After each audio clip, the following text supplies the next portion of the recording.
Thank you very much.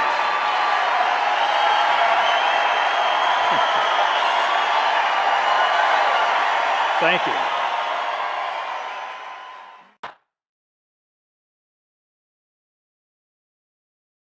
you. So I've got Mr. Obama sitting here, and I just was going to ask him a couple questions, but you know, I remember 3.5 years ago when Mr. Obama won the election, and though I wasn't a big supporter, I was watching that night when he was having that thing, and they were talking about hope and change, and they were talking about yes, we can, and it was dark and outdoors, and it was nice, and people were lighting candles, and they were saying, you know, and I just thought, this is great. I mean, everybody's crying. Oprah was crying, and I was even crying. And then finally, I haven't cried that hard since I found out that there's 23 million unemployed people in this country.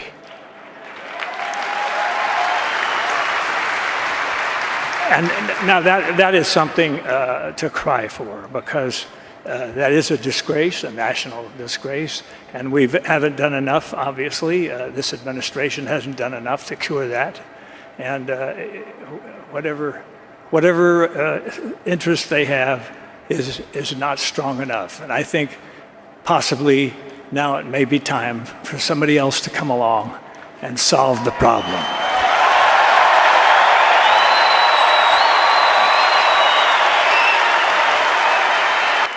So, Mr. President, how do you handle promises that you made when you were running for election, and how do you handle it? I mean, what do you say to people? Do you just you know? I know people were wondering. You don't have it, okay?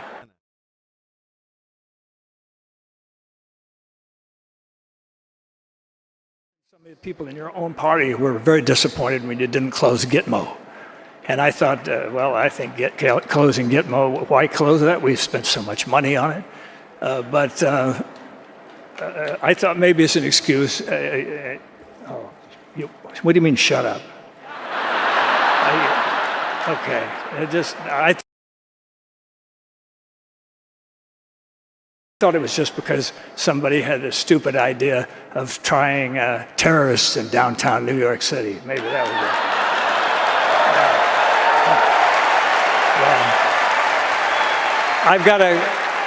I've got to hand it to you. I've got to give credit where credit's due. You did overrule that finally, and that's so. Now we're moving onward.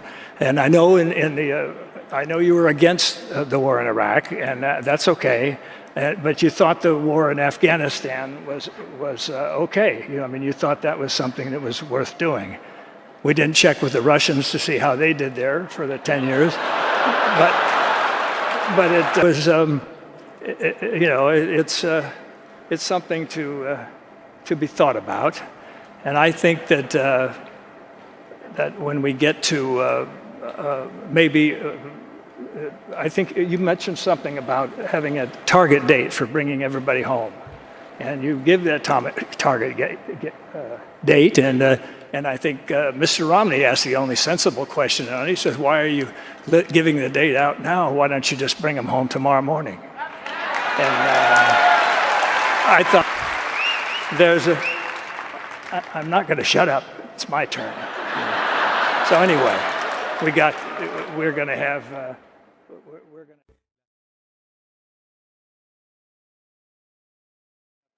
a little chat about that. And then I just wondered all these promises, and then I wondered about you know, when the what do you want me to tell Romney? I can't tell him to do.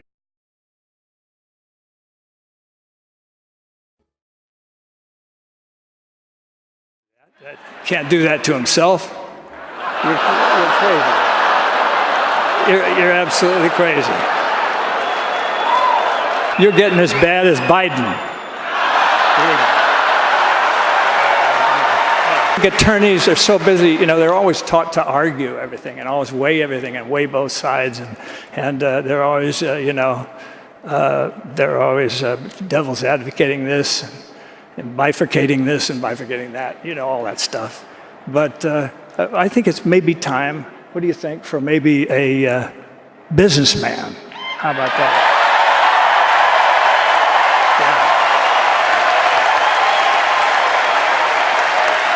A stellar businessman, quote unquote, a stellar businessman. And I think it's that time. And I think if you just kind of stepped aside and Mr. Romney can kind of take over, you could still use the plane. Though maybe a smaller one, not that big gas guzzler that you're driving around when you're going around to colleges and talking about student loans and stuff like that. I think you're an ecological man. Why would you want to drive that truck around?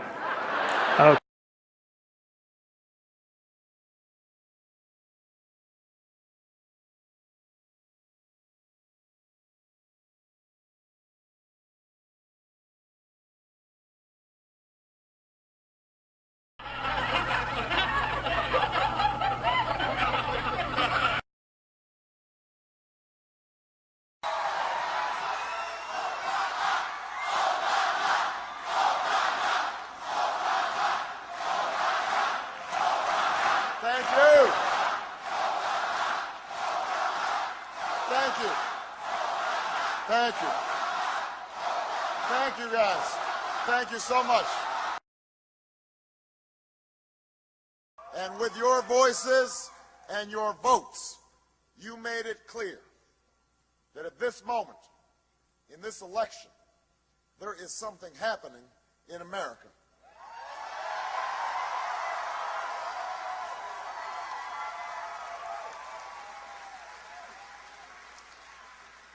There is something happening when men and women in Des Moines and Davenport, in Lebanon and Concord, come out in the snows of January to wait in lines that stretch block after block because they believe in what this country can be.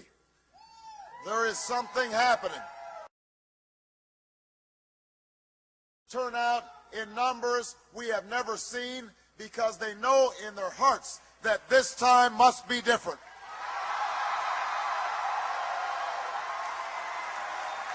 We are ready to take this country in a fundamentally new direction.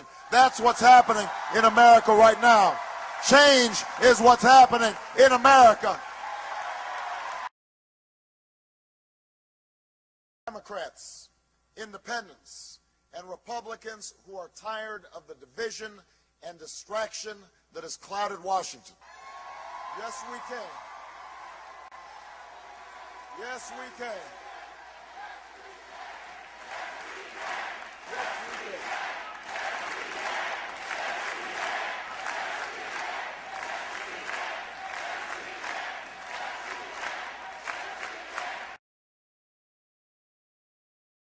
Dentro de un año probablemente no se habrá. Váyase, señor González. Pero tiene casi todas las cifras equivocadas y probablemente hay que contrastarlas con fichas y tal y no decirlas alegremente. Exactamente lo que le oigo hoy al señor Aznar, le oía al señor Fraga en el año 83 y 84 y 85.